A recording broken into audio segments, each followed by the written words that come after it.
বৃহত্তৰ দক্ষিণ কামৰূপ সচেতন নাগৰিক মঞ্চৰ প্ৰচেষ্টাত কৃত্ৰিম বানপানী মুক্ত হ'বলৈ গৈ আছে দক্ষিণ কামৰূপ। 2023 বৰ্ষত গুৱাহাটী উচ্চ ন্যায়ালয়ত দাখিল কৰা PILৰ নিৰ্দেশ মৰ্মে কঠোৰ পদক্ষেপ ল'বলৈ সাজু হৈছে কামৰূপ জিলা আয়ুক্তই। 15 আগষ্টৰ ভিতৰত সংশ্লিষ্ট বিভাগক কঠোৰ পদক্ষেপ ল'বলৈ নিৰ্দেশ দিয়ে। 23 বৰ্ষত আমি মহামান্য উচ্চতম ন্যায়ালয়ত আমি এটা PIL দাখিল কৰিছিলোঁ।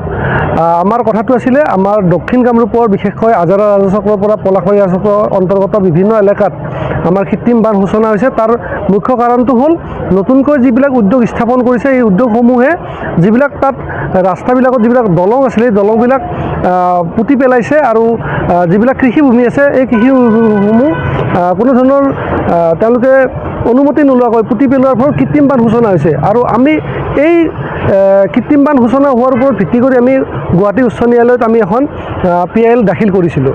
আজি সেই PILৰ ওপৰত ভিত্তি কৰি উচ্চ ন্যায়ালয়ৰ নিৰ্দেশ মৰ্মে আমাৰ মহামান্য কামৰূপ জিলাৰ DC মহোদয়ৰ উদ্যোগত আমাৰ যি 5টা আমাৰ অপজিট পাৰ্টি আছিল সেই 5টা পাৰ্টিক লৈ আমাৰ এখন যৌথ মিটিং ইয়াতে হয় আৰু আজি এটা সিদ্ধান্ত লোৱা হয় যে অতি কম সময়ৰ ভিতৰত মানে অৰ্থাৎ অহাকালিৰ ভিতৰত আমাৰ তাত এটা ছাৰ্ভে হ'ব, আমাৰ লগত পাৰ্টি থাকিব প্লাছ আমাৰ যিখিনি এডমিনিষ্ট্ৰেশ্যন থাকিব তেওঁলোক থাকিব, এটা ছাৰ্ভে কৰি অতি সোনকালে কম দিনৰ ভিতৰত এইবিলাক ইভেকশ্যনৰ কাৰণে পানী যোৱা খুঁটিবিলাক অতি সোনকালে মুকলি কৰাৰ কাৰণে এটা আজি সিদ্ধান্ত লোৱা হয়। হয়, আমি চাব গ'লে এক প্ৰকাৰ এই পানীৰ যি কৃত্ৰিম আমাৰ বানপানী হৈ আছে এই বানপানীৰ পৰা মুক্ত কৰাৰ কাৰণে এই অঞ্চলটো ইভেকশ্যনৰ ব্যৱস্থা কৰা যাব। হয়, এই ক্ষেত্ৰত আমি ক'ব লাগিব যে আমাৰ মহামান্য উচ্চ ন্যায়ালয়ে এই বিষয়টো গম্ভীৰভাৱে বিবেচনা কৰিছে। কাৰণ আপোনালোকে দেখি আহিছে যে বিগত সময়ছোৱাত আমাৰ গুৱাহাটী মহানগৰত যি কৃত্ৰিম বানপানী সূচনা হৈছে তাৰ কাৰণে মানুহে যিটো যন্ত্ৰণা ভুগি আছে অতি কম সময়ৰ ভিতৰত আমাৰ দক্ষিণ কামৰূপৰ বৃহৎ অঞ্চলত তেনেকৈ কৃত্ৰিম বানপানীৰ কবলত যে পৰিব সেইটো সত্য কথা। আৰু ইতিমধ্যে মিৰ্জাকে ধৰি বিভিন্ন অঞ্চলত কৃত্ৰিম বানপানী আৰম্ভ হৈছে আৰু এই সমস্যাটো যদি অতি কম দিনৰ ভিতৰত সমাপ্ত কৰা নহয় তেতিয়াহ'লে এইটো এটা ভয়াৱহ ৰূপ ধাৰণ কৰিব। জিলা উপায়ুক্ত মহোদয়ে এই বিষয়টো অতি গুৰুত্বপূৰ্ণভাৱে লৈছে। তেওঁ ইতিমধ্যে চক্ৰ বিষয়া কাৰ্যালয়ৰ লগতে ডিষ্ট্ৰিক্টৰ আমাৰ যিগৰাকী বিষয়া আছে তেওঁক নিৰ্দেশ দিছে যে যিবিলাক এলেকাৰ ওপৰত আমি এই ৰাজহুৱা স্বাৰ্থজড়িত আবেদনখন দাখিল কৰিছোঁ সেই এলেকাসমূহত সদ্যহতে কোনো ক্লাছিফিকেশ্যন নহয়, উদ্যোগিক ক্ষেত্ৰত তেওঁলোকে মাটি ক্লাছিফিকেশ্যন কৰিব নোৱাৰিব। তেওঁলোকে এইটো ছাৰ্ভে কৰিব লাগিব, ছাৰ্ভেৰ প্ৰপাৰ ৰিপৰ্টৰ ওপৰত ভিত্তি কৰিহে ক্লাছিফিকেশ্যন কৰিব পাৰিব। আৰু যেতিয়ালৈকে এই নলাটো সম্পূৰ্ণভাৱে মুকলি নহয় তেতিয়ালৈকে কিন্তু কোনো ধৰণৰ কনষ্ট্ৰাকশ্যন হ'ব নোৱাৰে বুলি তেওঁ জনাইছে।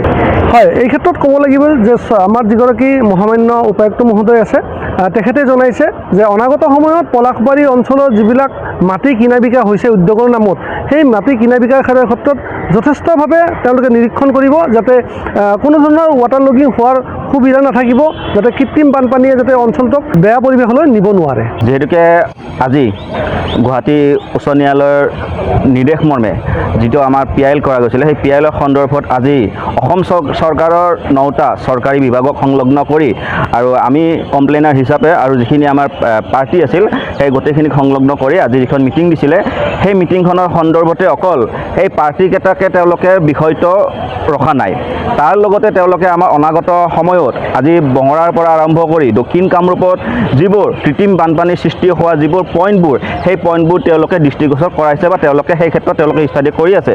তো আমাৰ আজি এই যিখন আমাৰ আজি হিয়াৰিংখন আছিলে ইয়াতে মিটিংখন আছিলে আহি খুব ভাল লাগিছে যে অনাগত সময়ত যে আজি দক্ষিণ কামৰূপত বহুকেইটা ডাঙৰ ডাঙৰ প্ৰকল্প আহি আছে, চৰকাৰী বিভাগবোৰ বহুত ডাঙৰ ডাঙৰ অনুষ্ঠান ইয়াত আহি আছে। তো এনেকুৱা সময়ছোৱাত আমাৰ যিবিলাক খালী পথাৰবোৰ আছে ম্যাদী হওক বা চৰকাৰী যিবিলাক মাটি অধিগ্ৰহণ কৰিছে সেইবোৰ মাটি যেতিয়া পুতি আছে এই পানীবিলাক ওলাই যোৱা ৰাস্তা নোহোৱা হৈছে।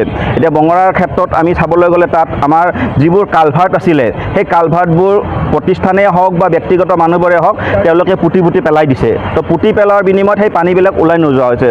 তো আমি যি খনীন্দ্ৰ কলিতা ডাঙৰীয়াৰ যি প্ৰচেষ্টাত আমি যিকেইগৰাকী ব্যক্তিয়ে আমি তেখেতক সহযোগ কৰি আমি এই PILখন কৰিছিলোঁ, আজি আমি বহু আমি 2022 কৰিলোঁ ন 2023 আমি এইটো ফাইল কৰিছিলোঁ আমি তেতিয়াৰ পৰা আহি এতিয়া আমি অন্তিম মুহূৰ্তত খুব ভাল যিহেতুকে ৰাইজৰ স্বাৰ্থৰ কাৰণে আমি কৰিছিলোঁ ৰাইজৰ সুবিধাৰ কাৰণে কামটো কৰিছোঁ আৰু আশা কৰোঁ অনাগত সময়ত এই PILৰ জৰিয়তে আমাৰ যি দক্ষিণ কামৰূপৰ যি উদ্ভাৱন হোৱা কৃত্ৰিম বানপানী এই কৃত্ৰিম বানপানীৰ সমস্যাটো সমাধান হ'ব বুলি আমি আশা কৰোঁ।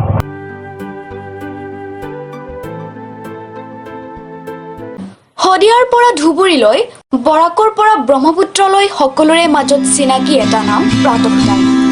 থলুৱা ভাষা কৃষ্টি আৰু সত্য বাতৰিৰ আধাৰত প্ৰতিষ্ঠিত খবৰ প্ৰাতঃ টাইমৰ প্ৰতিটো বা বাতৰি পুংখানুপুংখভাৱে চাবলৈ Facebook, YouTube, website, Twitter, Instagram আৰু ব্লগাৰ পেজত লাইক আৰু ফ'ল' কৰক। ধন্যবাদ।